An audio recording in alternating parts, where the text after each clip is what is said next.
Hello, जय Hind everyone. आप सभी का स्वागत है एक बार फिर से हमारे यूट्यूब चैनल अपना क्लास 24 पे।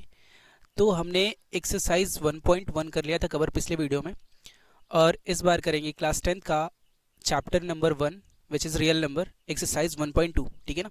इसमें भी बहुत सारा बेसिक क्वेश्चन ही है, और इससे फिक्स होता है कि आपके बोर्ड्स में हमेशा एक क्वेश्चन पूछेगा। इस छोटे से एक्सरसाइज 3 क्वेश्चन है ना। इस 3 क्वेश्चन में से आपको हर बार फिक्स है एक क्वेश्चन तो पूछेगा ही पूछेगा। ठीक है। और वो ज़्यादातर क्वेश्चन क्या आता है कि आपको प्रूव करना होता है कि इसको बताइए रेशनल नंबर है। ठीक है ना। जैसे यहाँ पर लिखा है क्वेश्चन नंबर फर्स्ट में, prove that under root 5 is irrational number. हमें पता है कि अंडर रूट में कोई सी भी वैल्यू हो जो परफेक्ट स्क्वायर ना हो। परफेक्ट स्क्वायर ना होने का मतलब क्या, अगर मान लो परफेक्ट स्क्वायर हो जाता है अंडर रूट 16, तो इसकी वैल्यू क्या हो जाएगी, 4 हो जाएगी। और 4 क्या होता है, हमारा रैशनल नंबर होता है।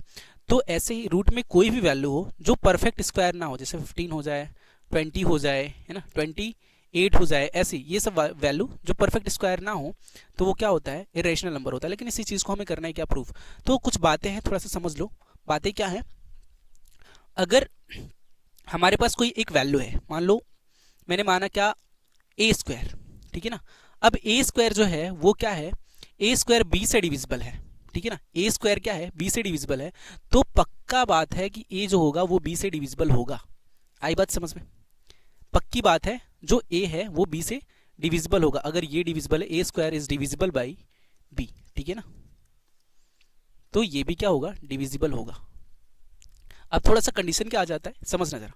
कंडीशन ये आता है कि जो ए हमारा जो ए होगा ना, ए क्या होना चाहिए, पॉजिटिव नंबर होना चाहिए।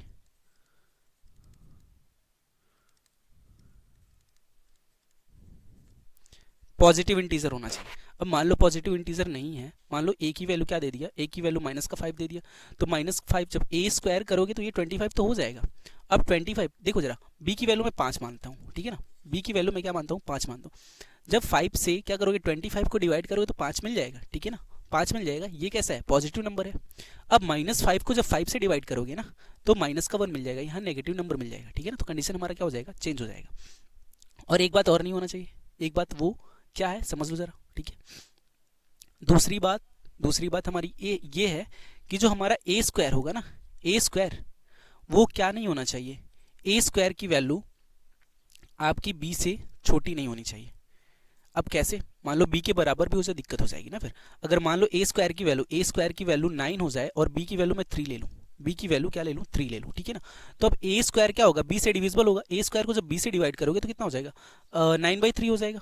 बताइए जरा, 9/3 हो जाएगा ना। अच्छा, बी की वैल्यू 3 नहीं, बी की वैल्यू तुम ले लो 9। बी की वैल्यू लेना है हमें 9। बी की वैल्यू कोई भी लेना, हर हर वैल्यू के लिए स्टेटमेंट ट्रू होना चाहिए, तभी काम बनेगा हमारा। ठीक है ना। हर वैल्यू के लिए स्टेटमेंट हमारा क्या होना चाहिए, ट्रू होना चाहिए। ठीक है। तो बी, ए स्क्वायर को जब बी से डिवाइड करोगे तो 9/9 होगा। बताइए जरा, होगा ना। तो यहाँ से तो 1 मिल जाएगा। लेकिन जब ए की वैल्यू बी से डिवाइड करोगे तो क्या हो जाएगा, बताइए। ए की वैल्यू क्या, ए स्क्वायर की वैल्यू 9 है, तो ए की वैल्यू क्या हो जाएगी, 3 हो जाएगी। 3 को जब 9 से डिवाइड करोगे तो 1/3 आएगा ना। क्या ये आपका इंटीजर आ रहा है क्या, नहीं ना, ये आपका इंटीजर नहीं होगा। तो हमारा कंडीशन क्या होगा, जो ए स्क्वायर होगा ना वो बी से क्या नहीं होना चाहिए, बी के बराबर नहीं होना चाहिए, छोटा नहीं होना चाहिए, है ना। जो ए स्क्वायर होगा, ए स्क्वायर हमेशा क्या होना चाहिए, बी से बड़ा होना चाहिए। ठीक है। ए स्क्वायर की वैल्यू हमेशा क्या होनी चाहिए, बी से बड़ी होनी चाहिए। आई बात समझ में, बताइए जरा। ए की वैल्यू भी क्या होनी चाहिए, बी से बड़ी होनी चाहिए। अब आ जाओ, सबसे इंपॉर्टेंट बात ये था, आप कंडीशन, ये जो कंडीशन बताया हो ना, इनको दिमाग में रखना। लेकिन आपको ये पता होना चाहिए, अगर ए स्क्वायर बी से डिविजिबल है ना, तो ए भी क्या होगा, पक्का डिविजिबल होगा for any positive integer, for any positive integer. ठीक है। अब देखो जरा, ये बहुत इंपॉर्टेंट बात है, इसको नोट करना। ठीक है ना। ये हमारा काम आएगा। अगर ए स्क्वायर मान लो अपने पास क्या है, अपने पास 25 है। 25 यानी कि ये क्या है, 5 का स्क्वायर है। जब 5 का स्क्वायर 5 से डिविजिबल होगा तो 5 भी तो 5 से डिविजिबल होगा ना। बताइए, बताइए जरा, यही बात है यहाँ पे लिखी हुई है। ठीक है। अब इसको प्रूफ कैसे करना है, अब देखो यहाँ पे प्रूफ करने के लिए हम यूज करते हैं कॉन्ट्राडिक्शन मेथड। ठीक है। कॉन्ट्राडिक्शन मेथड यूज करते हैं, मतलब मानना पड़ता है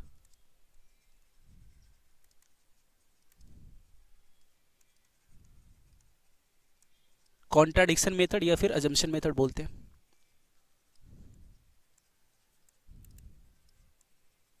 इसमें होता क्या है, हमें यहाँ पे दे रखा है कि √5 क्या है, हमें प्रूफ करना है कि इरेशनल नंबर है। तो मैं क्या करूँगा, √5 को मैं इरेशनल नंबर नहीं मानूंगा, मैं क्या मानूंगा कि √5 क्या है, एक रैशनल नंबर है। फिर मैं अपने बातों को गलत प्रूफ करूंगा, तो हमारा ऑटोमेटिक क्या हो जाएगा, √5 इरेशनल नंबर हो जाएगा। इतनी बात समझ में। मैं क्या करूँगा, उल्टा मानूंगा और फिर अपने बात को क्या करूँगा, गलत प्रूफ करूँगा। तो हमारा जो स्टेटमेंट दे रखा है वो स्टेटमेंट हमारा क्या हो जाएगा, सही हो जाएगा। ठीक है ना। तो पहली बात हम क्या करेंगे, रिलेट करेंगे, बिल्कुल प्रोसेस बताऊंगा, ठीक है ना, कैसे आपको करना है सॉल्व, बिल्कुल पूरा प्रोसेस बताऊंगा। तो पहला आप लाइन लिखोगे, let √5 is a rational number. अब कोई भी हमारा रैशनल नंबर है तो वो क्या होगा, p/q के फॉर्म में होगा, p/q के फॉर्म में होगा, जहां पे q is not equals to 0 होना चाहिए। अगर q 0 हो जाएगा तो काम खत्म हो जाएगा, क्योंकि नॉट डिफाइंड हो जाएगी वैल्यू। अब उसके अलावा क्या होना चाहिए, p और q, p and q, where यहां पे लिखेंगे, where p and q must B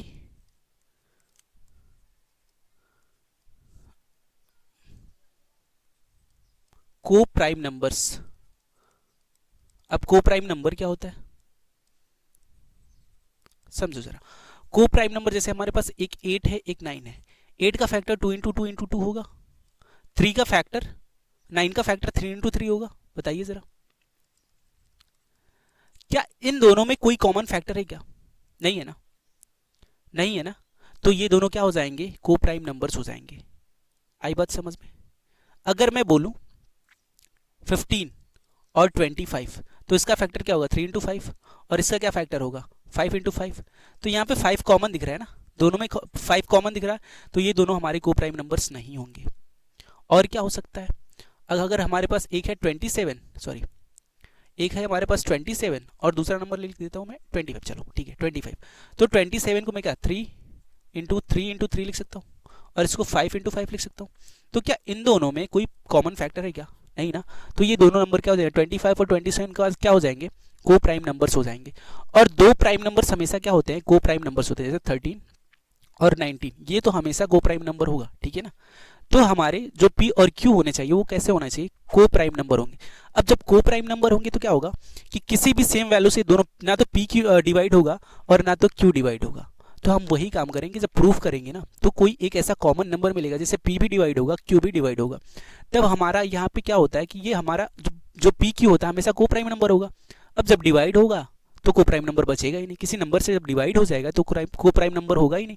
तो जो हमारा कॉन्ट्राडिक्शन हो जाएगा वो क्या हो जाएगा, फेल हो जाएगा, जो हमने माना था वो गलत हो जाएगा। अब जब गलत हो जाएगा तो ऑटोमेटिक हमारा क्या हो जाएगा, इरेशनल नंबर प्रूफ हो जाएगा। आई बात समझ में। चलो हमारा p और q क्या होना चाहिए, को प्राइम नंबर होना चाहिए। ठीक है। तो चलो √5 को मैं क्या बोलता हूँ, अगर ये हमारा रैशनल नंबर होगा तो ये क्या होगा, p/q के फॉर्म में होगा।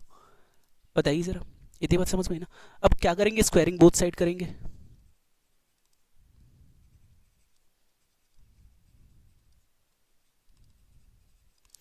अब जब स्क्वायर करेंगे तो √5 का स्क्वायर 5 हो जाएगा और p का स्क्वायर अपॉन q का स्क्वायर मिलेगा। दोनों तरफ क्या करेंगे, स्क्वायर करेंगे। अब इसको इधर भेजेंगे मल्टीप्लाई करने के लिए, तो ये 5q स्क्वायर हो जाएगा इक्वल्स टू p स्क्वायर होगा। अब देखिए ज़रा, ये भी वेरिएबल, ये भी वेरिएबल, ये भी वेरिएबल, ठीक है ना। लेकिन इसमें एक चीज़ अलग दिख रहा है, क्या वो अलग चीज़ क्या है, यहाँ पे एक कोफिशिएंट है दैट इज 5, ये कांस्टेंट नंबर आ गया, कोफिशिएंट आ गया जो हमारे पास 5 आ गया। ठीक है ना। अब क्या, ये दोनों फैक्टर है ना। अच्छा, ये दोनों बराबर कहने का मतलब कुछ ऐसा है, अगर ये नंबर p स्क्वायर 15 हो रहा है, मान लो 15 किसी का स्क्वायर नहीं होता फिर भी मान लो, ठीक है ना। अगर p स्क्वायर की वैल्यू 15 आ रही है ना, तो ये जो ऊपर वाली वैल्यू है ना 5 इंटू 3 आ रही है। ठीक है ना। और 3 क्या हो जाएगा, q स्क्वायर की वैल्यू हो जाएगी, और 5 यहाँ पे ऐसे है। तो बताइए इस 15 को 5 भी डिवाइड कर रहा है, 3 भी डिवाइड कर रहा है ना। इसका मतलब क्या हुआ, इसका मतलब यही हुआ कि जो हमारा p स्क्वायर है ना उसको q स्क्वायर भी डिवाइड कर रहा है, 5 भी डिवाइड कर रहा है। आई बात समझ में। अब जब q स्क्वायर डिवाइड करेगा तो ऑब्वियस सी बात है q भी डिवाइड करेगा। यहाँ पे हमने लिख रखा है, यहाँ पे हमने लिख रखा है जब ए स्क्वायर की वैल्यू बी से डिवाइड होगी तो ए भी क्या होगा, बी से डिवाइड होगा। तो यहाँ से स्टेटमेंट से मैं क्या लिख सकता हूँ, जो पी स्क्वायर है ना, जो पी स्क्वायर है ना वो 5 और क्यू स्क्वायर के मल्टीपल से बना है, यानी कि 5 भी इसको डिवाइड करेगा पी स्क्वायर को और क्यू स्क्वायर भी पी स्क्वायर को करेगा डिवाइड। आई बात समझ में? तो यहाँ से मैं क्या लिखूंगा, लिखूंगा p square is divisible by 5। अगर पी स्क्वायर डिविजिबल है 5 से, then p is also divisible by 5। आई बात समझ में? बताइए जरा, अगर पी स्क्वायर डिविजिबल 5 है, डिविजिबल है 5 से, तो पी भी क्या होगा, डिविजिबल होगा 5 से। अगर पी 5 को डिवाइड कर रहा है, पी को 5 डिवाइड कर रहा है, सॉरी पी को 5 डिवाइड कर रहा है, तो कोई ना कोई वैल्यू मिलेगी। बताइए जरा, जब पी को यहाँ पे, then p is also divisible by 5। P क्या है, डिविजिबल है 5 से, तो जब पी 5 को डिवाइड करेगा तो हमें पता नहीं ना पी की वैल्यू क्या है। अगर मान लो पी की वैल्यू 25 होती तो हम डायरेक्ट बोलते कि यहाँ पे 5 आएगा। अब p की वैल्यू नहीं पता ना, तो मैं मान लेता हूँ कि p जब क्या करेगा, 5 को डिवाइड करेगा तो कोई कांस्टेंट हमें c मिलेगा। ठीक है ना, हमें कोई कांस्टेंट मिलेगा, वो c मिलेगा। ठीक है, अब इसको इधर भेजो तो p इक्वल्स टू क्या हो जाएगा, 5c हो जाएगा। बताइए जरा, अब क्या करो, फिर से कर दो स्क्वायरिंग बोथ साइड। मैं क्यों कर रहा हूँ अभी समझ में आएगा। स्क्वायरिंग बोथ साइड्स, ठीक है ना, तो इसको स्क्वायर करो तो p स्क्वायर होगा और इसका स्क्वायर करोगे तो क्या मिलेगा, 25c स्क्वायर मिलेगा। बताइए जरा, आई बात समझ में? अब यहाँ पे क्या मिल गया आपको, यहाँ से मिल गया पी स्क्वायर की वैल्यू 5q स्क्वायर और यहाँ से पी स्क्वायर की वैल्यू क्या मिल गई, 25c स्क्वायर। तो इसको बोल लो इक्वेशन 1 और इसको बोल लो आप क्या, इक्वेशन 2। ठीक है, इसको हमने बोल लिया इक्वेशन 2। अब देखो यहाँ पे क्या, एक वैल्यू पी स्क्वायर है, पी स्क्वायर की वैल्यू 5q स्क्वायर, यहाँ पे पी स्क्वायर की वैल्यू 25। तो क्या इक्वेशन पहले और दूसरे से दोनों वैल्यू बराबर हो जाएगा? बताइए जरा, होगा ना। तो फ्रॉम लिखेंगे, फ्रॉम इक्वेशन 1 एंड 2,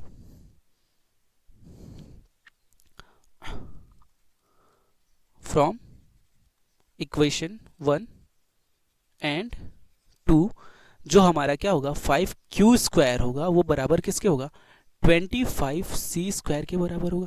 अब देखिए ज़रा, यहाँ से 5 से अगर काटोगे तो कितने टाइम में कटेगा, ये कटेगा आपका 5 टाइम में। तो यहाँ से q स्क्वायर की वैल्यू क्या हो जाएगी, 5c स्क्वायर होगी ना। अब यहाँ पे एक स्टेटमेंट और मिला पिछले स्टेटमेंट की तरह, बिल्कुल इस स्टेटमेंट की, जो पी स्क्वायर है वो क्या है, 5 से डिविजिबल है ना। तो यहाँ पे मैं क्या बोल सकता हूँ, यहाँ से जो क्यू स्क्वायर है वो भी क्या है, 5 से डिविजिबल है। तो मैं लिखूंगा Q square is divisible by, एक second, divisible by 5, then p is also divisible by 5। अब देखो जरा, अब p क्या है यहाँ पे, सॉरी q है ना, तो मैं ये q स्क्वायर है ना, तो यहाँ पे q लिखेंगे, माय बैड। ठीक है ना, अब देखो यहाँ पे क्या बता रहा है, पी क्यू भी क्या है, 5 से डिविजिबल है, 5 से डिविजिबल है। और यहाँ पे स्टेटमेंट में क्या आया था, यहाँ पे भी आया था क्या, then p is also divisible by 5। ठीक है ना, यहाँ से आपको क्या दिख रहा है, इसको बोलो इक्वेशन 3 और इसको बोलो आप इक्वेशन 4, इसको बोलो इक्वेशन 4। तो फ्रॉम इक्वेशन 3 एंड 4 से हमें क्या मिल रहा है, फ्रॉम इक्वेशन 3 एंड 4 से वी गेट क्या, we get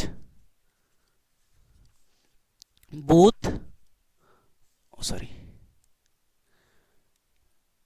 both p and q are divisible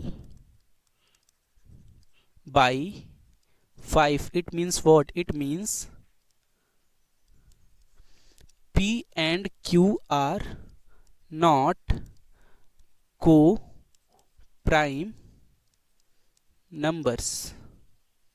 p और q क्या मिलते हैं, को प्राइम नंबर्स नहीं मिलते हैं। सो आवर assumption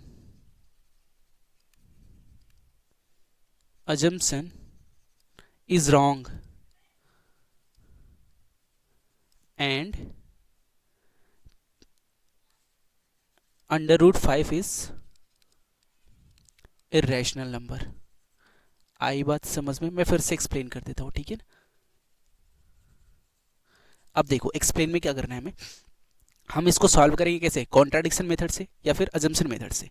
हमें पता है जो अब जब ए स्क्वायर की वैल्यू बी से डिविजिबल होगी, ए स्क्वायर की वैल्यू क्या होगी, बी से डिविजिबल होगी, तो हमारा ए भी क्या होगा, बी से डिविजिबल होगा। इतनी बात समझ में। उसके बाद हमें क्या करना है, कॉन्ट्राडिक्शन मेथड यूज करना है। कॉन्ट्राडिक्शन मेथड में हम क्या करते हैं, बिल्कुल उल्टा मानते हैं। अगर हमें क्या करना है, अंडर रूट 5 को इरेशनल नंबर प्रूफ करना है, तो मैं मानूंगा क्या, अंडर रूट 5 क्या है, रैशनल नंबर है। आई बात समझ में।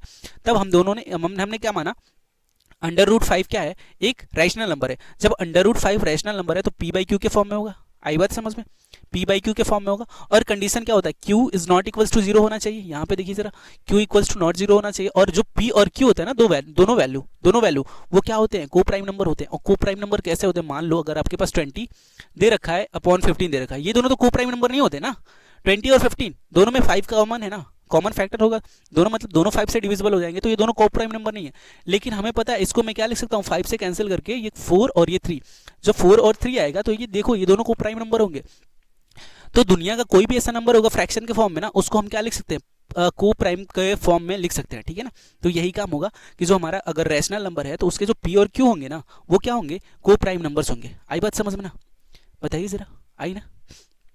तो ठीक है, दोनों को हमने पी और क्यू को क्या मान लिया, को प्राइम नंबर मान लिया।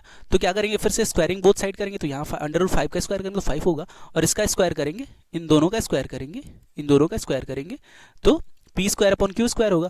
फिर इसको इधर भेजेंगे तो 5 q square equals to 5 p square हो जाएगा। और यहाँ से हमें क्या मिलेगा, हमें यहाँ से ये मिलेगा कि जो पता चल रहा है जो पी स्क्वायर है ना, वो 5 और क्यू स्क्वायर से दोनों डिविजिबल है। तो क्यू स्क्वायर से कोई मतलब दोनों वेरिएबल होगा, काम नहीं चलेगा, तो हमने क्या लिया, हमने बोला जो पी स्क्वायर है ना वो 5 से डिविजिबल है। जब पी स्क्वायर 5 से डिविजिबल होगा तो पी भी 5 से डिविजिबल होगा, पहले ही हमने बता रखा है। ठीक है। अब जब पी 5 से डिवाइड होगा तो कोई ना कोई वैल्यू मिलेगी ना हमें। अब ये कोई कांस्टेंट नहीं मिलेगा, फिर भी मतलब कोई कांस्टेंट मिलेगा, सॉरी कोई कांस्टेंट वैल्यू मिलेगा, लेकिन हमें पता नहीं कौन सी वैल्यू होगी। तो हमने मान लिया क्या, वो सी होगा। आई बात समझ में, जब पी की कोई वैल्यू निर्धारित होगी तो सी की भी तो कोई वैल्यू निकल के आएगी ना। बताइए, जब p हमारा वेरिएबल है तो जो वेरिएबल की फॉर्म में आएगा, तो हमने मान लिया क्या, जब p 5 से डिवाइड होगा तो हमें c मिलेगा। तब देखिए जरा, यहाँ से 5 इधर आके मल्टीप्लाई होगा तो p इक्वल्स टू 5c हो गया। बताइए जरा, इतनी बात समझ में आई ना। तो फिर क्या करेंगे, स्क्वायरिंग बोथ साइड करेंगे, स्क्वायरिंग बोथ साइड करेंगे तो क्या पता चलेगा, जो पी स्क्वायर है वो 25c स्क्वायर के बराबर आएगा। तो पहले और दूसरे इक्वेशन से पी स्क्वायर की वैल्यू दोनों आती है बराबर, वो दोनों बराबर निकल के क्या आता है, 5q square equals to 25c square, है ना। अब यहाँ से ये पता चल रहा है जो क्यू स्क्वायर है ना वो भी क्या है, 5 से डिविजिबल है। अब जब क्यू स्क्वायर 5 से डिविजिबल होगा तो क्यू भी 5 से डिविजिबल हो गया, है ना।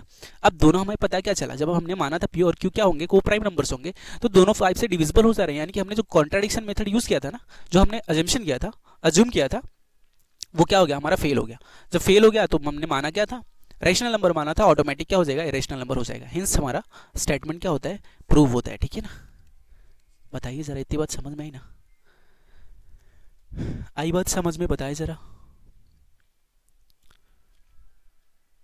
ये आपका फिक्स है ना, एक क्वेश्चन आपको मिलना है यहाँ से, इस छोटे से एक्सरसाइज से आपको एक क्वेश्चन मिलना ही मिलना है। मैं एक पेज इंसर्ट करता हूँ, यहाँ आ जाइए। अब मैं आपको थोड़ा सा होमवर्क देता हूँ, आपको प्रूफ करना है कि under root 2 and under root 3 इन दोनों को क्या प्रूफ करना है, इरेशनल नंबर प्रूफ करना है होमवर्क में। ठीक है, ये आपको प्रूफ करना है। अब यहाँ पे आ जाओ, क्वेश्चन नंबर 2 पे आ जाओ। क्वेश्चन नंबर 2 पे प्रूव दैट क्या देना है, 3 + 2√5 इज रैशनल नंबर है। प्रूव दैट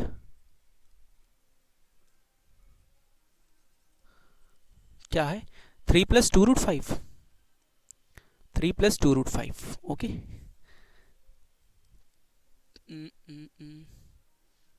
3 + 2√5 ये रेशनल नंबर है, इसको हमें क्या करना है, प्रूफ करना है।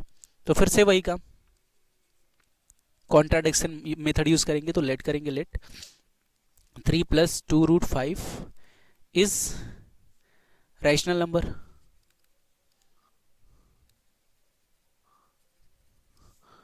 ठीक है, हमें ये चीज मानना पड़ेगा। अब देखिए जरा, अब आपको देखना ये है कि अगर ये रैशनल नंबर है तो 3 + 2√5 क्या होगा, p बाई क्यू के फॉर्म में होगा। और p और q का कंडीशन क्या होना चाहिए, जो p और q है ना वो क्या है, को प्राइम नंबर से, और जो हमारा q is not equals to 0 होना चाहिए। इतनी बात समझ में है ना। तो फिर क्या करेंगे, स्क्वायरिंग बोथ साइड करेंगे,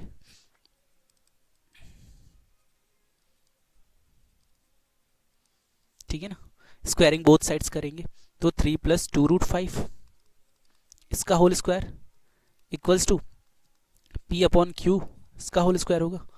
इतनी बात समझ में आई?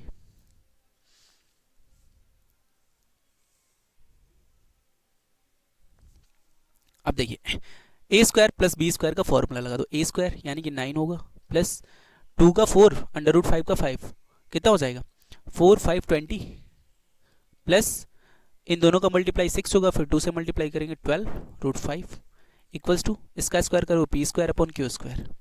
अब इसमें क्या पता, अभी हमने तुरंत प्रूफ किया कि वी हैव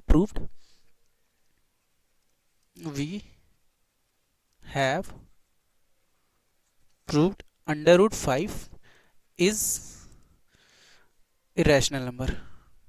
अच्छा सर, मान लो कि आपको डाउट ये होगा कि मान लीजिए केवल ये वाला क्वेश्चन आ गया एग्जाम में, तो हम तो ये थोड़ी ना प्रूफ करके दिखा चुके हैं पहले से कि अंडर रूट 5 हमारा रेशनल नंबर है। तो आपको ये क्वेश्चन अंडर रूट 5 को दोबारा आपको प्रूफ नहीं करना पड़ेगा। आप लिखोगे क्या कि we know that under root 5 is irrational number, वो चीज़ लिख लोगे आप, ठीक है ना। लेकिन मैं यहाँ पे इससे रिलेट करके क्यों बता रहा हूँ, क्योंकि हमने प्रूव कर लिया कि under root 5 is irrational number, ठीक है ना। आप ये भी लिख सकते हो कि we know that under root 5 is irrational number. आई बात समझ में? अब ये अंडर रूट 5 केवल इरेशनल नंबर है, लेकिन हमें ये क्या करना है, ये पूरे को प्रूव करना है ना। हमें इस पूरे को प्रूव करना है कि ये पूरा नंबर क्या है, इरेशनल नंबर है। आई बात समझ में? ठीक है, तो ये कितना हो जाएगा 29 plus 12√5 equals to p square upon q square. अच्छा हमें कोई बात बताओ, एक बात बताओ, ठीक है ना, कोई भी एक बात बताओ कि यहाँ पे ये जो P square upon q square है ना, ये कैसा नंबर है, कैसा नंबर है? ये रैशनल नंबर है, क्योंकि हमें पता है कोई भी नंबर p अपॉन क्यू के फॉर्म में होगा, जब q is not equals to 0 होगा तो वो क्या होगा, रैशनल नंबर है। अगर रैशनल नंबर 25 का स्क्वायर करोगे 625, तो क्या ये नंबर जो आएगा वो रैशनल नंबर नहीं होगा क्या? ऑब्वियस सी बात है, होगा, है ना। तो ये नंबर भी क्या हो जाएगा, हमारा रैशनल नंबर हो जाएगा।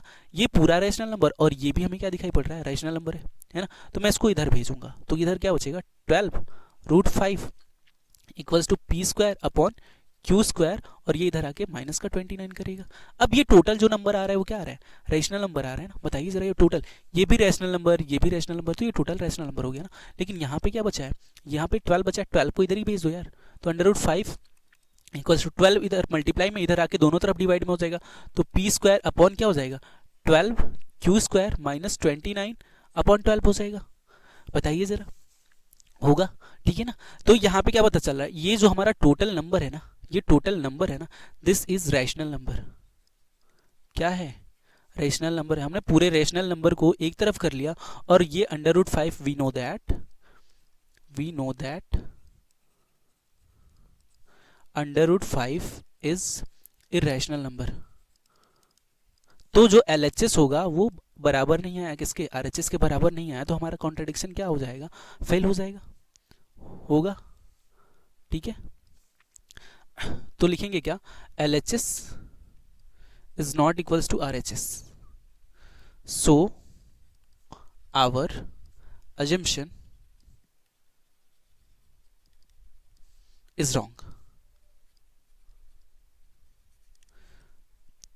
That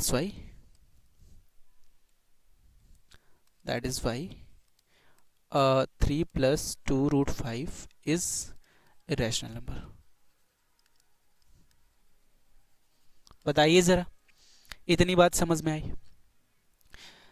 अब बचा क्या, लास्ट क्वेश्चन। लास्ट क्वेश्चन में आपको कोई सा भी एक बता देता हूँ। देखो जरा, ये वाला क्वेश्चन क्या हो जाएगा, ये वाला क्वेश्चन बिल्कुल इसी की तरह हो जाएगा, इसी की तरह हो जाएगा, लेकिन इसमें डिफरेंट क्या है, यहाँ पे क्या है, यहाँ पे कोई एक कांस्टेंट वैल्यू था, है ना, यहाँ पे कोई वैल्यू था, यहाँ पे अगर कोई वैल्यू 5 होता तो क्या करते, फिर 5 को नीचे, यहाँ पे जैसे हमने नीचे लाके डिवाइड करा ना, ये वाला जो वैल्यू था 12 को लाके नीचे डिवाइड करा, तो यहाँ पे भी डिवाइड नहीं करना पड़ेगा आपको, बस यहाँ पे ये वैल्यू गायब रहेगी, ठीक है ना। अब इसी एक स्टेप पहले ही मिल जाएगा कि जो हमारा ये नंबर है ना, इस नंबर के बराबर नहीं आ रहा, मतलब जो इरेशनल नंबर है वो रेशनल नंबर के बराबर नहीं आ रहा। तो आपको एक लाइन कम ही सॉल्व करना पड़ेगा, वो वाला क्वेश्चन है ईजी, ठीक है। ये वाला बहुत ईजी क्वेश्चन है ना। अब इसमें से कोई एक क्वेश्चन बता देता हूँ मैं आपको। मान लो ये वाला क्वेश्चन है 1/√2। अब इसको क्या करना पड़ेगा, आपको रेशनलाइज करना पड़ेगा। √2 से ऊपर नीचे कर दो मल्टीप्लाई, ठीक है ना। ऊपर नीचे करोगे मल्टीप्लाई तो ये √2 इंटू √2 क्या हो जाएगा, 2 हो जाएगा। ऊपर क्या बचेगा 1 इंटू √2 दैट इज √2, और नीचे क्या हो जाएगा 2 हो जाएगा, ठीक है। अब इसको क्या करोगे, रेशनल नंबर प्रूव करोगे, मतलब मानोगे क्या है, this is a rational number, तो उसके बाद आपसे फिर वही काम, ठीक है ना। अभी क्या है, ये नंबर डिवाइड में, इधर साइड आगे क्या हो जाएगा, मल्टीप्लाई में हो जाएगा, फिर से आप वही काम करोगे। तो मैं एक क्वेश्चन आपको बता देता हूँ, इसको बता देता हूँ, ठीक है ना। ये तो इजी, √2/2 हो जाएगा, ठीक है। चलो यही बता देता हूँ मैं, है ना। ये भी तो बिल्कुल ईजी है, ये भी तो ईजी है, मैं आपको बता देता हूँ ये वाला 1/√2।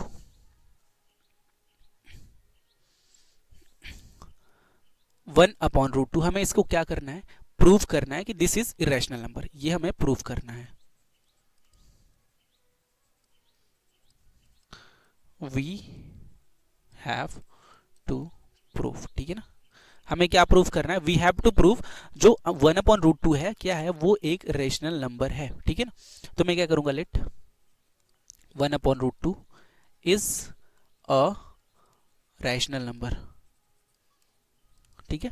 तो 1/√2, पहले इसको क्या करना पड़ेगा, सबसे पहला काम आपका यही होगा कि आप इसको करो क्या, रैशनलाइज, क्योंकि रूट की वैल्यू नीचे नहीं चाहिए होती हमें, रूट की वैल्यू हमें ऊपर चाहिए होती है। √2 से ऊपर नीचे क्या करेंगे, मल्टीप्लाई करेंगे। तो 1 × √2 क्या हो जाएगा, √2 हो जाएगा, और √2 × √2 दैट इज 2, ठीक है ना। तो ये हो गया आपका क्या, √2/2, √2/2।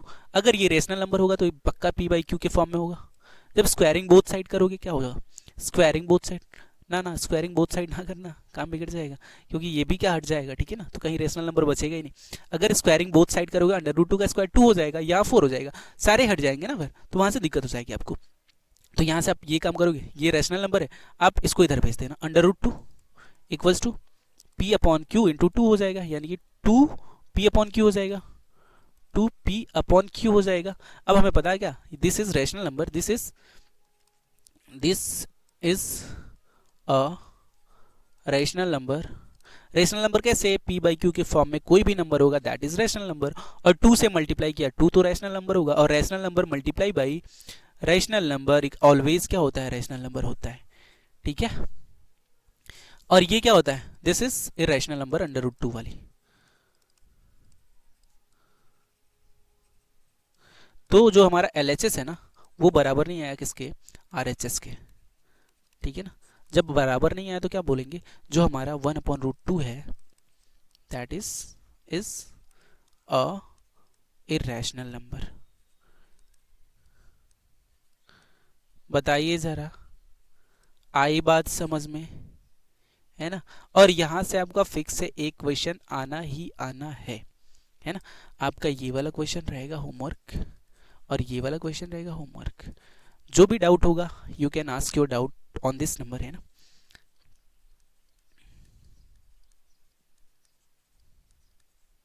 अरे राइटिंग नहीं समझ में आ रही क्या,